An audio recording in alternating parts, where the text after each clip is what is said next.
Assalamualaikum anak-anak, berjumpa lagi dengan Bu Hanin di dalam pelajaran Bahasa dan Sastra Indonesia. Mari kita awali pelajaran hari ini dengan sama-sama melafazkan lafaz basmalah. Bismillahirrohmanirrohim. Anak-anak, tentunya kalian pernah berpendapat ketika melihat suatu hal, bukan? Nah, secara tidak sadar, saat itu kalian telah menanggapi hal tersebut. Baik anak-anak, kali ini kita akan mempelajari teks tanggapan. Teks tanggapan kritis. Sebelum mempelajari materi berikut ini, mari kita simak dulu muatan imtak yang terdapat dalam potongan ayat Quran Surah Al-Isra ayat 36 ini.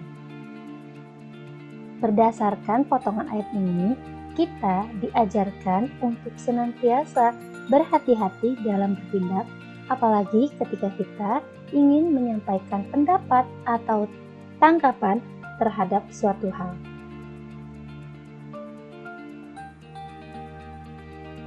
Adapun tujuan pembelajaran kali ini adalah mengidentifikasi informasi dari teks tanggapan kritis dan menyimpulkan isi teks tanggapan kritis.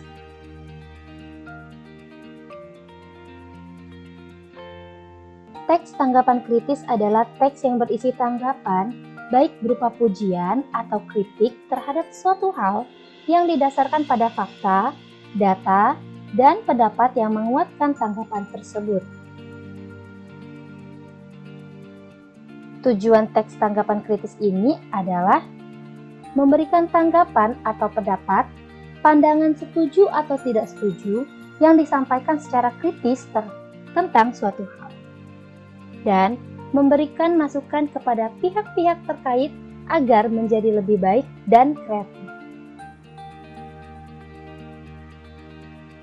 Langkah-langkah mengidentifikasi teks tanggapan. Pertama, ketahui karya apa yang ditanggapi.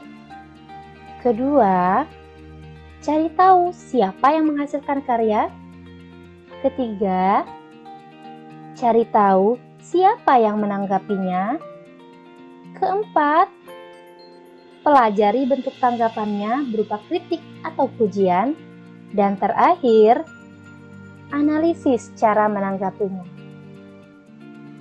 Baik anak-anak, untuk memudahkan kalian memahami, mengidentifikasi informasi dari teks tanggapan kritis, maka perhatikan atau baca sejenak teks tanggapan kritis berikut ini.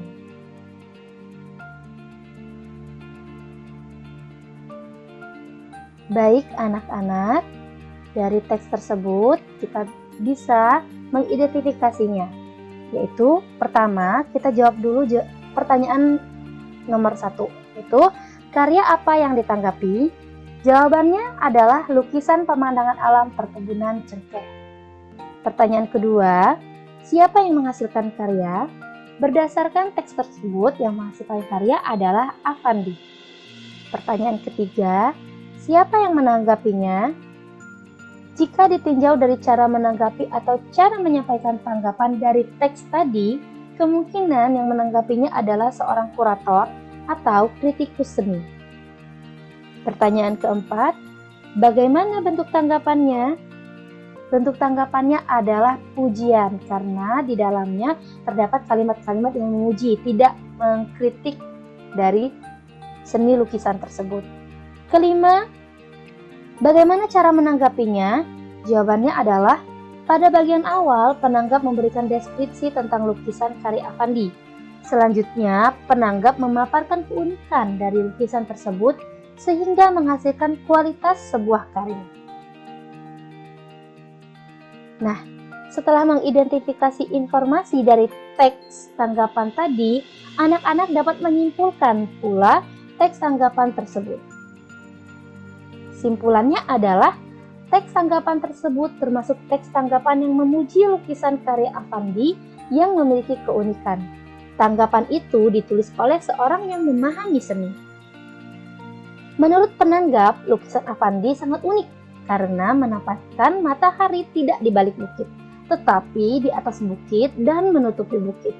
Keunikan inilah yang menjadi kualitas imajinasinya Avandi sebagai seorang maestro pelukis ternama. Nah, anak-anak, mengidentifikasi informasi dan menyimpulkan teks tanggapan mudah bukan? Materi ini bisa kalian baca kembali dalam BSE Kemdikbud kelas 9. Mari kita akhiri perjumpaan kali ini dengan sama-sama melafazkan lafaz hamdalah. Alhamdulillahirabbil alamin. Wassalamualaikum warahmatullahi wabarakatuh.